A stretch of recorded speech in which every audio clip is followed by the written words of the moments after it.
bastante obvios, pero muchas veces las cosas tan obvias es justamente lo que a veces lo dejamos pasar por ser obvias. Para que me apareció un cartel acá, este, las dejamos pasar pero estos versículos contienen principios importantes que tenemos que tener bien claros para poder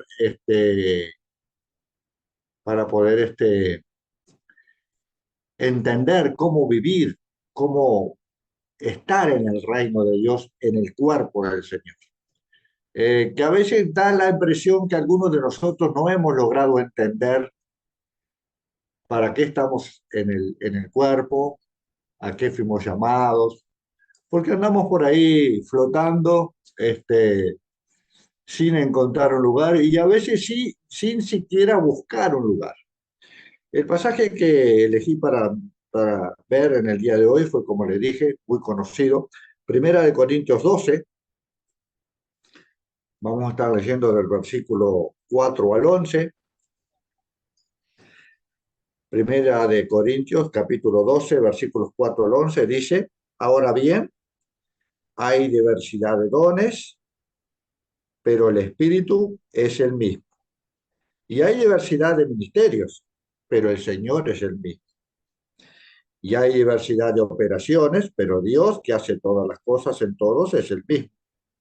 Pero a cada uno les es dada la manifestación del Espíritu para provecho. Porque a este es dada por el Espíritu palabra de sabiduría, a otro palabra de ciencia según el mismo Espíritu, a otro fe por el mismo Espíritu, y a otro dones de sanidades por el mismo Espíritu, a otro el hacer milagros, a otro profecía, a otro discernimiento de espíritus, a otro diversos géneros de lenguas y a otro interpretación de lenguas. Pero todas estas cosas las hace uno y el mismo espíritu, repartiendo a cada uno en particular como él quiere. Y el versículo 28 dice: y a unos puso Dios en la iglesia primeramente apóstoles, luego profetas, los terceros maestros, luego los que hacen milagros, después los que sanan, los que ayudan, los que administran, los que tienen don de lenguas. Podemos ver acá, primero vamos a ver una clasificación. Para mí el cuerpo de Cristo podemos verlo de dos puntos de vista. Primero, como cuerpo universal, o sea, constituido por todas aquellas iglesias donde se predica la verdad de su palabra. Y después como cuerpo de iglesia local. En esta mañana vamos a mirar el cuerpo como iglesia local. Lo primero que tenemos que tener bien claro es quién nos trajo a esa iglesia local. Eh, usted diría, usted pensará y dirá: a mí me trajo fulano que me invitó, yo un día leí un folleto y bueno, y busqué de Dios, yo estaba pasando por una situación difícil y decidí venir a Dios. Bueno, pero realmente, ¿quién nos trajo? Allí en Hechos 2, versículo 47, está bien claro quién nos trajo. Dice el de Hechos 2, versículo 47: alabando a Dios y teniendo favor con todo el pueblo, y el Señor añadía cada día a la iglesia los que habían de ser salvos. Entonces, como primer principio básico y elemental que tenemos que tener bien claro, es que usted y yo estamos en la iglesia local donde nos congregamos porque nos trajo Dios. Eso es esencial. Eso es, tenemos que tenerlo bien claro. Nos trajo Dios. Eh, Dios sabemos que es el dueño de ese cuerpo, sabemos que es la cabeza del cuerpo. Si comparamos la iglesia también como una obra de construcción, Dios es el patrón de esa obra. Y Y hay que tener bien claro que Él nos llamó. Ahora, lo otro que tenemos que tener bien claro es para qué nos llamó. Si nosotros miramos ahí en el reparto de todas estas cosas que vimos de dones y talentos acá en los versículos que hemos leído, vemos que el reparto es para todos. No, no dice que se repartió dones, que se repartió para algunos. Acá dice para todos. Dice a cada uno. A ver si encuentro otro. Dice a cada uno se le entregó tal y tal cosa. Dice el 10 por ejemplo, a otro el hacer milagros, a otro profecía, a otro discernimiento de espíritu, a otro diversos géneros de lengua, a otro interpretación. O sea que, y dice el 11 ahí al final, repartiendo a cada uno. Entonces nos deja claro este versículo que acá, cuando dice a cada uno, es que todos nosotros tenemos, por lo menos como está allí en la parábola de los dones, un don. Entonces, ni usted ni yo fuimos llamados por el dueño de esa obra, por el jefe de esa obra, para no hacer nada. Él nos dio algo. Él nos dio una herramienta, Él nos dio un instrumento, Él nos dio algo para que nosotros lo desarrollemos, para que nosotros participemos, para que nosotros trabajemos, para que nosotros ayudemos en ese cuerpo. Entonces, segundo que usted tiene que tener bien claro, tenemos que tener bien claro, es que fuimos llamados para algo dentro de ese cuerpo. Y tenemos algo para hacer dentro de ese cuerpo. Muchos de nosotros pasamos nuestra vida cristiana buscando el qué hacer. Otros ya lo tenemos, pero ¿qué pasa? Andamos buscando lo que nos gusta, lo que nos conviene, lo que creemos que tenemos que hacer y, y vamos perdiendo el tiempo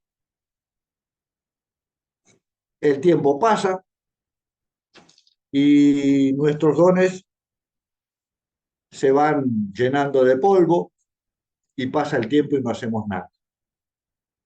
Otros dan la impresión que esperan que venga un ángel con las alas bien grandes y les diga, anda a servir a tal lado. Otros esperan una revelación magistral, pero es tan sencillo entender, es ubicarse, entender que me llamó Dios, entender que tengo dones y entender que esos dones yo tengo que usarlos dentro del cuerpo de Cristo.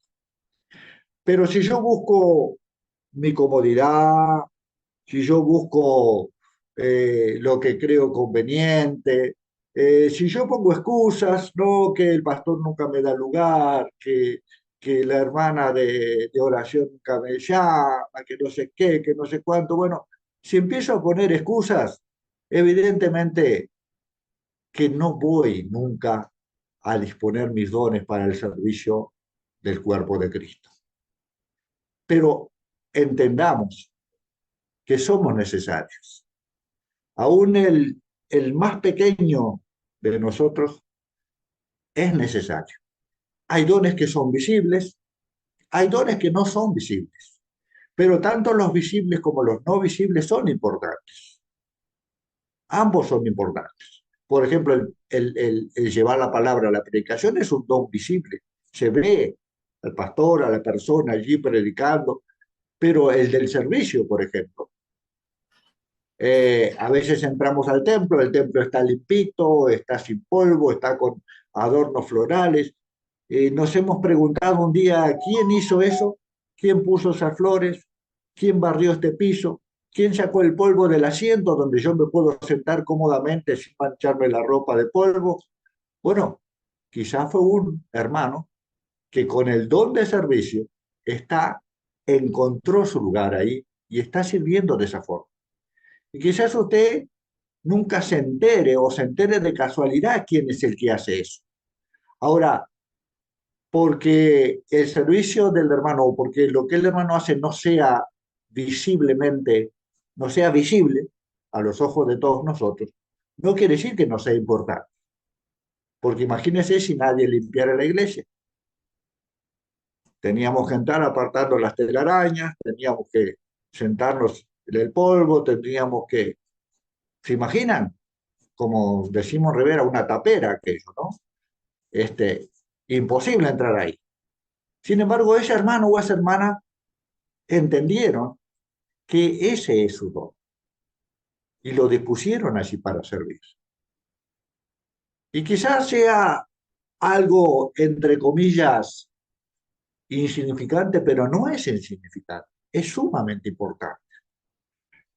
Muchos de nosotros a veces queremos hacer cosas para las cuales no fuimos llamados, para, que, para hacer cosas que nosotros creemos que tenemos que hacer, pero a veces ese creer que yo tengo que hacer está movido por mi orgullo, por mi soberbia.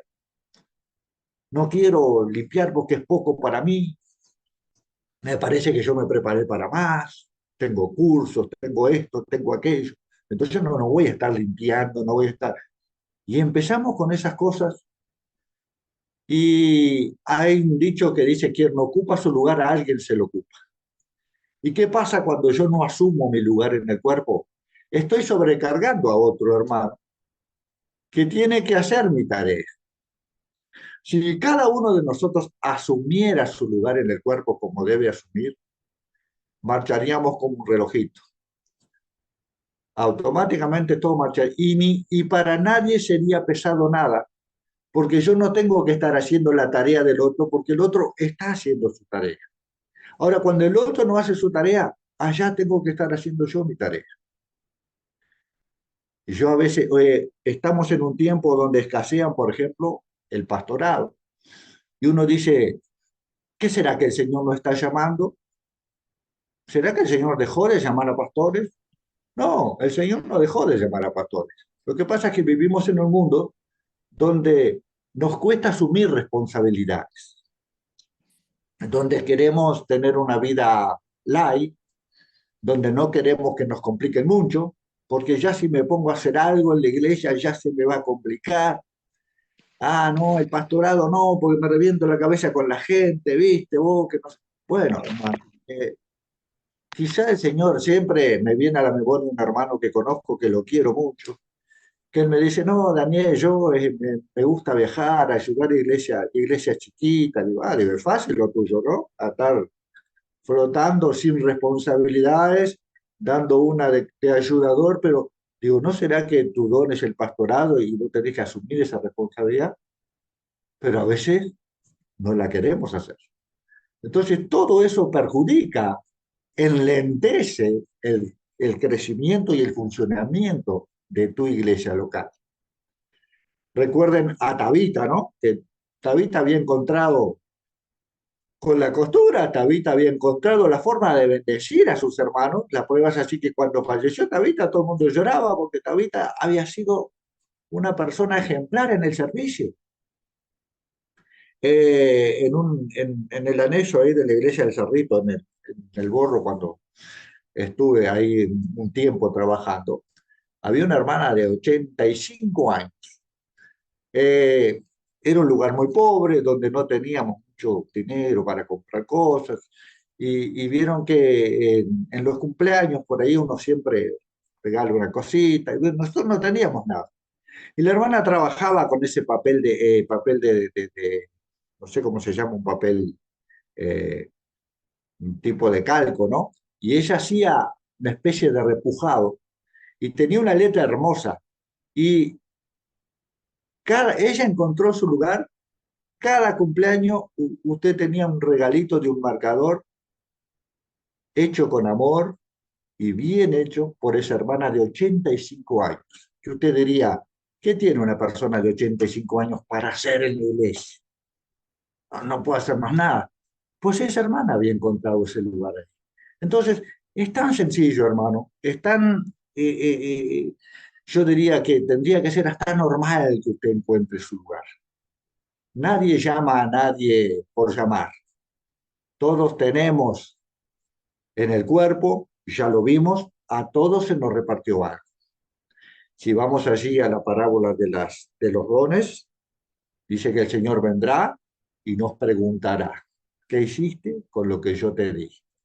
¿Qué le vamos a decir al Señor cuando el Señor venga y nos pregunte, ¿qué hiciste con lo que te di?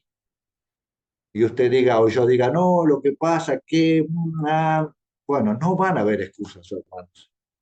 Allí va a ser ya el final de todo. Y si usted no encontró su don y su talento, o quizás lo encontró, bueno, póngase a trabajar. Ya es tiempo. No se olvide que lo que usted no hace, alguien tiene que hacerlo. Y está sobrecargando el cuerpo, y está enlenteciendo la marcha, y está sobrecargando a otros que tienen que estar haciendo su tarea. Yo siempre digo, yo ando, soy pastor, porque quizás quienes tendrían que ser pastor no lo fueron. Entonces el Señor dice, bueno, vamos a llamar a este que anda acá, que por lo menos tiene las ganas de ser pastor. Vamos a traerlo para acá. Y uno está ocupando un lugar que por ahí podría hacerlo otro, que sabe más que uno, que tiene más conocimiento, que tiene más capacidad, pero ese otro quizás no lo quiere hacer.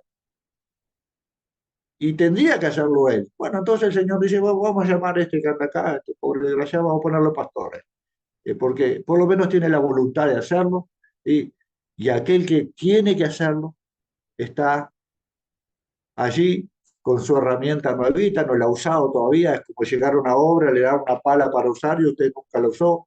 Cuando venga el Señor tiene la pala nuevita porque no la usó para nada. Este, y a veces pasa, y ustedes nos fijamos, iglesias grandes, siempre trabajan los mismos. Y uno dice, ¿qué pasa? Los que trabajan son los haraganes, son los que no tienen, son los que les sobra el tiempo, son los que no tienen nada para hacer en sus casas. Los otros siempre tienen algo siempre tienen algo para hacer para ellos. Y usted se fija, y no son hermanos que les sobre el tiempo, son hermanos que entendieron, encontraron su lugar en el cuerpo, saben los dones y talentos que tienen y los ponen a disposición de ese cuerpo y sirven ese cuerpo y son de gran bendición para ese cuerpo. Entonces, hermanos, tenemos que disponernos a trabajar en el cuerpo, a dejarnos de andar con excusas y con pretextos y con búsquedas y hacer aquello para lo que el Señor lo llamó en ese cuerpo. Si usted no está ocupando su lugar, alguien se lo está ocupando y esa persona está siendo recargada porque lo que usted tiene que hacer no lo está haciendo. Y si vamos al versículo lema, para terminar, Juan 15:17, dice allí, y Jesús le respondió, mi padre hasta ahora trabaja y yo trabajo. ¿No nos da vergüenza esto de que Dios el Padre y el Hijo trabajan y nosotros no estamos haciendo nada? Es como que usted trabajara en una empresa y el patrón trabajara y usted se pasara la mañana sentado mirando al patrón trabajar. Si el patrón y el hijo del patrón trabajaron y siguen trabajando, ¿no le da vergüenza a usted? ¿No me da vergüenza a mí? Siendo un simple empleado, un simple obrero, un miserable invitado al cuerpo, no hacer nada. Bueno, hermano, a mí me da vergüenza. Y si Dios el Padre que me llamó y su Hijo trabajan y siguen trabajando, eso me empuja a mí a también estar trabajando en el cuerpo. Vamos a estar orando para terminar. Señor y Padre, venimos ante tu presencia soberana, agradeciéndote, Señor, por este hermoso tiempo, por este medio maravilloso en el que tú nos has permitido estar juntos, Señor, para alabar y glorificar tu nombre a través del cántico, para en este momento escuchar tu palabra. Mi Señor, esa palabra que es viva y eficaz por sí sola, pueda tocar nuestros corazones, Señor, pueda sensibilizar nuestras vidas, pueda ayudarnos a entender que fuimos llamados por ti especialmente a formar parte de este cuerpo, que al ser llamados se nos entregaron herramientas para trabajar dentro de este cuerpo. Ayúdanos, Señor, a entender que si tú y el Hijo trabajan, ¿Quiénes somos nosotros para tomarnos la licencia de no hacer nada? Motívanos, Señor, aliéntanos, Señor, ayúdanos, Señor, a entender que fuimos llamados para servir dentro de ese cuerpo y que el cuerpo funciona cuando todos juntos ocupamos el lugar que tenemos que ocupar y hacemos lo que tenemos que hacer. Una vez más, Señor amado, gracias por este tiempo y que esta palabra predicada en esta mañana pueda ser de gran bendición para nuestras vidas. En el nombre de nuestro Señor Jesucristo te lo rogamos y te lo pedimos. Amén.